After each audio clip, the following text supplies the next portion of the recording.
નમસ્કાર.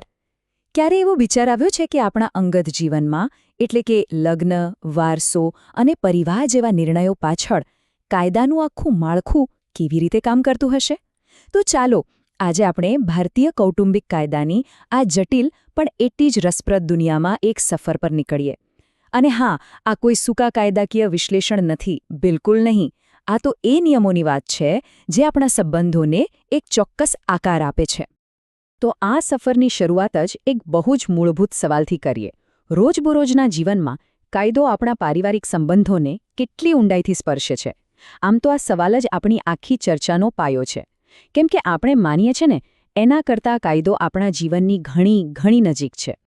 તો આપણી આ સફરનો પહેલો પડાવ લગ્નના કાયદા, પરિવારની શરૂઆત. ચાલો જોઈએ કે ભારતમાં પરિવાર શરૂ કરવા માટે કઈ કઈ કાનૂની વ્યવસ્થાઓ છે. એના મૂળને સમજીએ. સારું, તો ચાલો આમાં થોડા ઊંડા ઉતરીએ. અહીં જુઓ, ભારતમાં લગ્ન માટેના 3 મુખ્ય રસ્તાઓ વચ્ચેનો તફાવત એકદમ સ્પષ્ટ છે.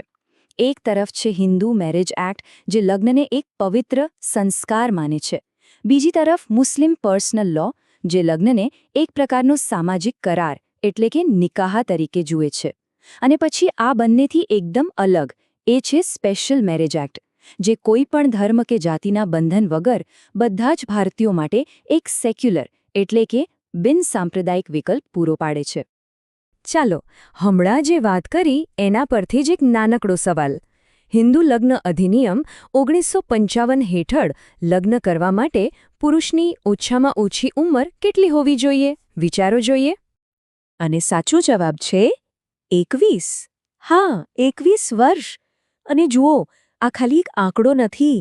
આ તો એક્ટની કલમ 5 મુજબ એક માન્ય લગ્ન માટેની બહુ જ મુખ્ય શરત છે, જે એ સુનિશ્ચિત કરે છે કે નિર્ણય લેવા માટે જરૂરી પરિપક્વતા હોય. સરસ. હવે આગળ વધીએ. પરિવારનું રક્ષણ એટલે કે સંરક્ષણ અને સુરક્ષા. એકવાર પરિવાર બની જાય પછી કાયદો એના સભ્યોના રક્ષણ માટે શું વ્યવસ્થા કરે છે? ચાલો એ જોઈએ. અને અહીં એક ખૂબ જ મહત્વપૂર્ણ કાયદો આવે છે, ઘરેલું હિંસા અધિનિયમ 2005. એની વ્યાખ્યા પર નજર કરો.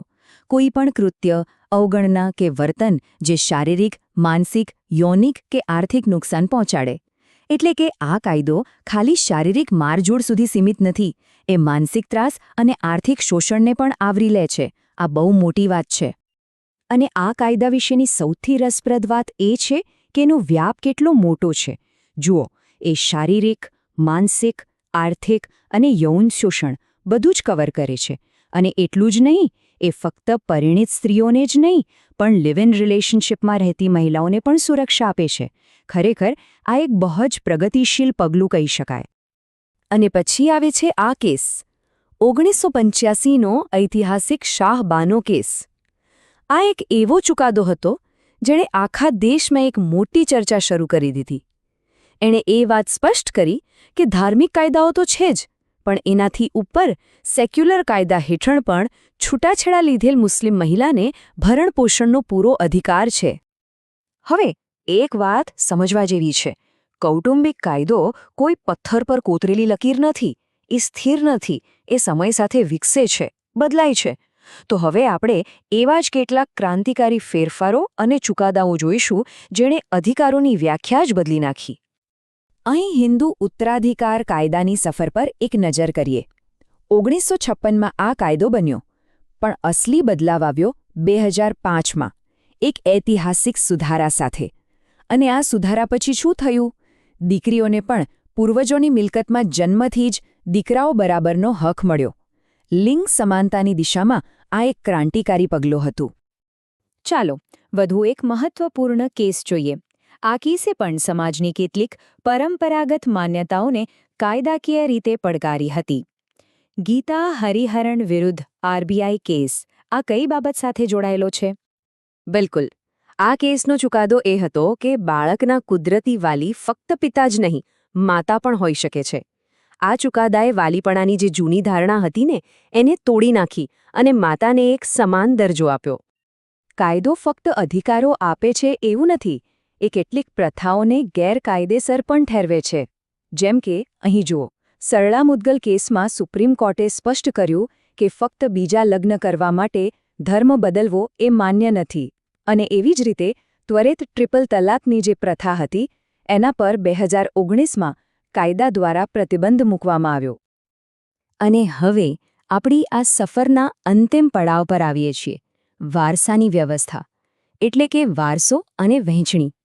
આ એ કાયદા છે જે નક્કી કરે છે કે એક પેઢીની સંપત્તિ અને વારસો આવનારી પેઢી સુધી કઈ રીતે પહોંચશે. આ ટેબલ વારસાના હકમાં રહેલો તફાવત બહુ સ્પષ્ટ રીતે બતાવે છે.